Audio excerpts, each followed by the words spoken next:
नारायणं नमस्कृत्यं नरं चैव नरोत्तमं देवी सरस्वती व्यासं ततो जयमुदीरयेत्। नष्टप्रायेषु अभद्रेषु नित्यं भागवत सेव्या भगवती उत्तमश्लोके भक्ति भवति नैष्टिकी। कृष्णाय वासुदेवाय देवकी नंदनाय च नन्दगोपकुमाराय गोविन्दाय नमो नमः। मूकं करोति वाचालं पङ्गुलङ्घते गिरिं यत्कृपातमहं वन्दे परमानन्दं माधवम्। श्री चैतन्येश्वरम श्री गुरुदीनतारिणम। भागवतम महापुराण 7वां स्कंद अध्याय 5। हिरण्यकश्यप के द्वारा प्रहलाद जी के वध का प्रयत्न। नारद जी कहते हैं, युधिष्ठिर, दैत्यों ने भगवान श्री शुक्राचार्य को अपना पुरोहित बनाया था। उनके 2 पुत्र थे, षंड और अमर्क। वे दोनों राजमहल के पास ही रहकर हिरण्यकश्यप के द्वारा भेजे हुए नीति निपुण बालक प्रहलाद को और दूसरे पढ़ाने योग्य दैत्य बालकों को राजनीतिक, अर्थनीति आदि पढ़ाया करते थे। प्रहलाद गुरु जी का पढ़ाया हुआ पाठ सुन लेते थे और उसे ज्यों का त्यों उन्हें सुना दिया करते थे, किंतु वे उसे मन से अच्छा नहीं समझते थे, क्योंकि उस पाठ का मूल आधार था अपने और पराये का झूठ आग्रह। युधिष्ठिर, नारद जी कहते हैं, युधिष्ठिर, एक दिन हिरण्यकश्यप ने अपने पुत्र प्रहलाद को बड़े प्रेम से गोद में लेकर पूछा, बेटा बताओ तो सही, तुम्हें कौन सी बात अच्छी लगती है? प्रहलाद जी ने कहा, पिताजी, संसार के प्राणी मैं और मेरे के झूठ आग्रह में पड़कर सदा ही अत्यंत उद्विग्न रहते हैं। ऐसे प्राणियों के लिए मैं यही ठीक समझता हूँ कि वे अपने अधपतन के मूल कारण घास से ढके हुए अंधेरे कुएं के समान इस घर को छोड़कर वन में जाए और भगवान श्री हरि की शरण ग्रहण करें। नारद जी कहते हैं, प्रहलाद जी के मुंह से शत्रु पक्ष की प्रशंसा से भरी बात सुनकर हिरण्यकश्यप हंसने लगा। उसने कहा, दूसरे के बहकाने से बच्चों की बुद्धि यूँ बिगड़ जाया करती है। जान पड़ता है गुरु जी के घर पर विष्णु के पक्षपाती कुछ ब्राह्मण वेश बदल कर रहते हैं। बालक की भली भांति देख रेख की जाए, जिससे वह उसकी बुद्धि बहकने ना पाए। जब दैत्यों ने प्रहलाद को गुरु जी के घर पहुंचा दिया, तब पुरोहितों ने उनको बहुत पुचकार कर और फुसलाकर बड़ी मधुर वाणी से पूछा, बेटा प्रहलाद, तुम्हारा कल्याण हो, ठीक ठीक बतलाओ, देखो झूठ ना बोलना, यह तुम्हारी बुद्धि उल्टी कैसे हो गई? और किसी बालक की बुद्धि तो ऐसी नहीं हुई है। कुल नंदन प्रहलाद, बताओ तो बेटा, हम तुम्हारे गुरुजन यह जानना चाहते हैं कि तुम्हारी बुद्धि स्वयं ऐसे हो गई या किसी ने सचमुच तुमको बहका दिया है? प्रहलाद जी ने कहा, जिन मनुष्यों की बुद्धि मोहग्रस्त हो रही हो, उन्हीं को भगवान की माया से या झूठा दुराग्रह होता देखा गया है कि यह अपना या पराया। उन मायापति भगवान को मैं नमस्कार करता हूँ, जो भगवान ही जब कृपा करते हैं तब मनुष्य की पाश्विक बुद्धि नष्ट होती है। इस पशु बुद्धि के कारण ही तो मैं हूँ और यह मुझसे भिन्न है। इस प्रकार का झूठ भेदभाव पैदा होता है। वही परमात्मा या आत्मा है। अज्ञानी लोग अपने और पराये का भेद करके उसी का वर्णन किया करते हैं। उनका ना जानना भी ठीक है, क्योंकि उसके तत्व को जानना बहुत कठिन है। ब्रह्मा आदि बड़े बड़े वेदज्ञ के विषय में मोहित हो जाते हैं। वही परमात्मा आप लोग के शब्दों में मेरी भी बुद्धि बिगाड़ रहा है। गुरुजी, मैंने जैसे चुंबक के पास लोहा स्वयं खींच जाता है, वैसे ही चक्रपाणी भगवान की स्वच्छंद इच्छा शक्ति से मेरा चित्त भी संसार से अलग होकर उनकी ओर बरबस खींच गया है। नारद जी कहते, परम ज्ञानी प्रहलाद अपने गुरु जी से इस प्रकार कहकर चुप हो गए।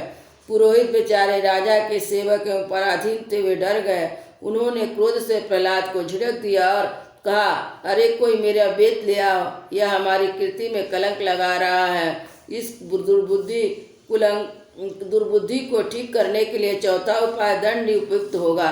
दैत्य वंश के चंद्रवन में यह कांटेदार बबूल कहाँ से पैदा हो गया, जो विष्णु की इस वन की जड़ काटने में कुल्हाड़े का काम करते हैं और नादान बालक उन्हीं की भेंट बना रहा है, सहायक हो रहा है। इस प्रकार गुरु जी ने तरह तरह से डांट डपट कर प्रहलाद को धमकाया और अर्थ, धर्म और काम संबंधी शिक्षा दी।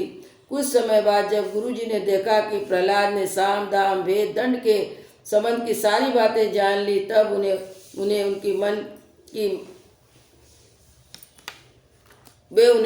माँ के पास ले गए। माता ने बड़े लाड प्यार से उन्हें नहला धुलाकर अच्छी तरह से गहने कपड़े से सजा दिया।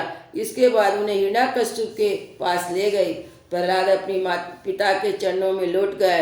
हिरण्याकश्यप ने उन्हें आशीर्वाद दिया और दोनों हाथों से उठाकर बहुत देर तक गले लगाए रखा। उस समय दैत्यराज का हृदय आनंद से भर रहा था। युधिष्ठिर, नारद जी कहते हैं, युधिष्ठिर हिरण्याकश्यप ने प्रसन्न प्रहलाद को अपनी गोद में बैठाकर उसका सिर सूंघा। उसके नेत्र से प्रेम के आंसू गिर गिर कर प्रहलाद के शरीर को भिगोने लगे। उसने अपने पुत्र से पूछा, हिरण्याकश्यप ने कहा, चिरंजीव बेटा, बताओ, इतने दिनों में तुमने गुरुजी से जो शिक्षा प्राप्त की, उसमें से कौन सी अच्छी बात है, हमें सुनाओ।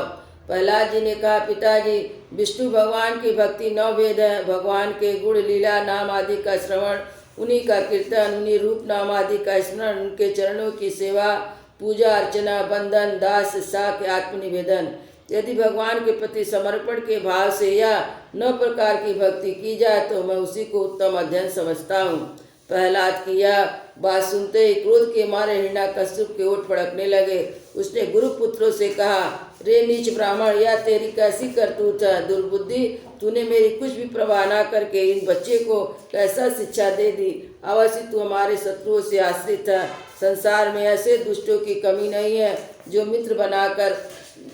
मित्र का बहाना धारण कर छिपे छिपे शत्रु का काम करते हैं, परंतु उनकी कलई ठीक वैसे ही खुल जाती है जैसे छिपकर पाप करने वाले का पाप समय पर रोग के रूप में प्रकट होकर उसकी पोल खोल देता है। गुरुपुत्र ने कहा, इंद्र शत्रु, आपका पुत्र जो कुछ कह रहा हो मेरे या किसी के बहकाने से नहीं कह रहा। राजन, यह तो उसकी जन्मजात स्वाभाविक बुद्धि है। या आप क्रोध शांत कीजिए, व्यर्थ में हमें दोष ना लगाइए। नारद जी कहते हैं, युधिष्ठिर जी, जब गुरु जी ने ऐसा उत्तर दिया था, हिरण्याकश्यप ने फिर प्रहलाद से पूछा, क्यों रे, यदि तुझे ऐसी अहित करने वाली खोटी बुद्धि गुरुमुख से नहीं मिली तो बता, कहाँ से प्राप्त हुई? प्रहलाद जी ने कहा, पिता, ये संसार के लोग तो पिसे हुए से पीस रहे हैं, चबाए हुए को चबा रहे हैं। उनकी इंद्रियां बस में ना होने के कारण भोगे हुए विषयों को फिर भोगने के लिए संसार रूपी घोर नरक की ओर जा रहे हैं। ऐसा गृहस्थ पुरुषों की बुद्धि अपने आप किसी सिखाने अथवा अपने जैसे लोगों के संग से भगवान श्री कृष्ण में नहीं लगती। जो इंद्रियों को दिखने वाले बाह्य विषय को परम इष्ट समझकर मूर्खता अंधों के पीछे अंधों की तरह गड्ढे में गिरने के लिए चल रहे हैं, वेदवाणी रूप सरसी के काम कर्मों के दीर्घ बंधन में बंधे हुए, हमको यह बात मालूम नहीं कि हमारे स्वार्थ और परमात्मा भगवान विष्णु से ही है। उन्हीं की प्राप्ति, हमें सब पुरुषार्थ की प्राप्ति हो सकती है। जिनकी बुद्धि भगवान के चरण कमलों का स्पर्श कर लेती है, उनके जन्म मृत्यु अनर्थ का सर्वदा नाश हो जाता है। परंतु जो लोग अकिंचन भगवत प्रेमी महात्माओं के चरणों की धूल में स्नान नहीं करते, उनकी बुद्धि काम कर्मों द्वारा पूरा करने पर भी भगवत चरणों का स्पर्श नहीं कर सकती। प्रहलाद जी इतना कहकर चुप हो गए। हिरण्याकश्यप ने क्रोध के मारे अंधा होकर उन्हें अपनी गोद से उठाकर भूमि पर पटक दिया।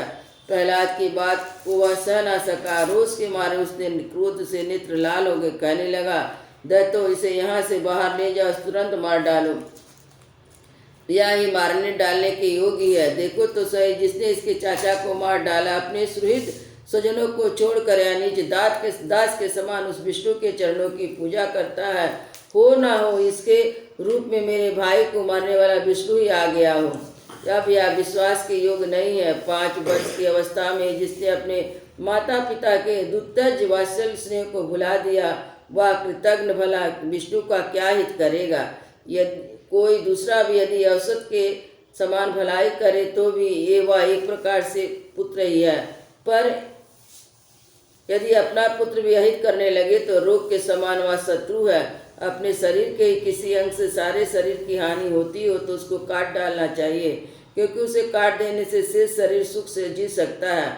यह स्वजन का बहाना पहन कर मेरे कोई शत्रु ही आया है। जैसे योगी की लोग भोग इंद्रियां उसका अनिष्ट करती है, वैसे ही मेरा अहित करने वाला है। इसलिए खाने सोने बैठने आदि के किसी भी समय इसे किसी भी उपाय से इसे मार डालो।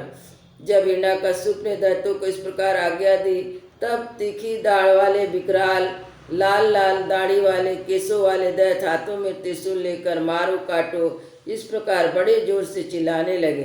प्रहलाद चुपचाप बैठे हुए थे। उन्होंने दैत्य उनके सभी मर्म स्थानों में सूल से घाव कर रहे थे। उसमें प्रहलाद जी का चित्त परमात्मा में लगा हुआ था, जो मन वाणी के अगोचर सर्वथा समस्त शक्तियों के आधार पर ब्रह्म है। इसलिए उनके अनेक प्रकार प्रहार ठीक है जो वैसे ही निष्फल हो रहे थे, जैसे भागहीनों के बड़े बड़े युद्धों धंधे व्यर्थ हो जाते हैं। नारद जी कहते हैं, युधिष्ठिर, जब सूलों की मार से प्रहलाद के शरीर पर कोई असर नहीं हुआ, तब हिरण्यकश्यप को बड़ी शंका हुई। अब वह प्रहलाद को मार डालने के लिए बड़े हर्ष से भांति भांति के उपाय करने लगा। उसने उन्हें बड़े बड़े मतवाले हाथियों से कुचलवाया, विषधर सांपों से डसवाया, पुरोहितों से कृत्या न राक्षसी उत्पन्न कराई, पहाड़ की चोटी के नीचे डलवा दिया, सांबा असुर से अनेक प्रकार की माया का प्रयोग करवाया, अंधोरी कोठी में बंद करा दिया, विष पिलाया, खान पान बंद कर दिया, बर्फीली की जगह दहकती आग और समुद्र में बारी बारी से डलवाया, आदि में छोड़ दिया, पर्वतों के नीचे से दबवाया, परंतु इनमें से किसी भी उपाय से अपने पुत्र निष्पाप प्रहलाद का बाल विवाह ना कर सका। अपनी विवशता देखकर हिरण्यकश्यप को बड़ी चिंता हुई। उसे प्रहलाद को मारने के लिए कोई उपाय नहीं सूझ पड़ा। वह सोचने लगा, इसे मैंने बहुत कुछ बुरा भला कहा, मार डालने के लिए बहुत उपाय किए, परंतु यह मेरा द्रोह और दुर्भाग्य से बिना किसी की सहायता से अपने प्रभाव से ही बचता गया। यह बालक होने पर भी समझदार और मेरे पाप ही निसंक भाव से रहता है। हो ना हो इसमें कुछ सामर्थ्य अवश्य है। जैसे शूरसेन अपने पिता की करतूतों से उसका विरोधी हो गया था, वैसे यह भी मेरे अपकारों को ना भूलेगा। ना तो यह किसी से डरता है, ना इसकी मृत्यु ही होती है। इसकी शक्ति की था नहीं है, अवश्य इसके विरोध से मेरी मृत्यु होगी, संभव है ना भी हो। इस प्रकार सोच विचार करते करते उनका चेहरा कुछ उतर गया। शुक्राचार्य के पुत्र षंड और अमर्क ने जब देखा कि हिरण्यकश्यप मुँह लटकाकर बैठा हुआ, तब उन्होंने एकांत में जाकर उनसे यह बात कही, स्वामी, आपने अकेले में ही तीनों लोगों पर विजय प्राप्त कर ली है। आपकी भौमें टेढ़ी करने पर सारे लोग पल काँप उठते हैं। हमारे देखने में तो आपके लिए चिंता की कोई बात नहीं है। भला बच्चों के खिलवाड़ में भी भलाई बुराई सोचने की कोई बात है? जब तक हमारे पिता शुक्राचार्य नहीं आ जाते, तब तक यह डर कर कहीं भाग न जाए, इसलिए इसे वरुण के पास से बांध रखिए। प्राय ऐसा होता है कि अवस्था की वृद्धि के साथ साथ और गुरुजन की सेवा से बुद्धि सुधर जाया करती है। हिरण्यकश्यप ने कहा, अच्छा ठीक है कहकर गुरुपुत्रों की सलाह मान ली। कहा कि इसे उन धर्मों का उपदेश करना चाहिए जिनका पालन गृहस्थ नरपति ने किया है। युधिष्ठिर इसके बाद पुरोहितों ने लेकर पाठशाला गए। क्रमशः धर्म अर्थ काम इन तीनों पुरुषार्थ की शिक्षा देने लगे।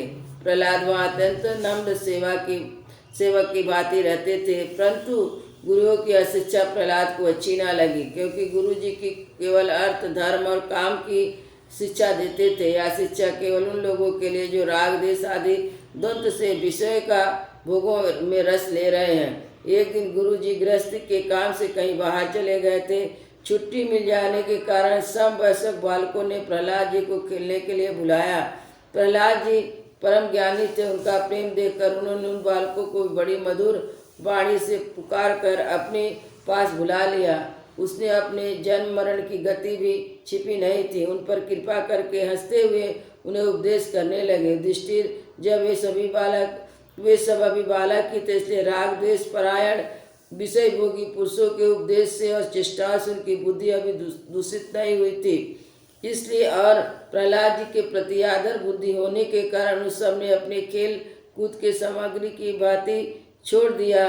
प्रहलाद जी के पास आकर चारों ओर बैठ गए और उनके उपदेश से मन लगाकर बड़े प्रेम से एकटक उनकी ओर देखने लगे। प्रहलाद जी के परम प्रेमी भक्त प्रहलाद जी का भगवान के परम प्रेमी भक्त प्रहलाद जी का हृदय उनके प्रति करुणा और मैत्रीभाव से भर गया और वो उनसे कहने लगे, सियावर रामचंद्र की जय, उमापति महादेव की।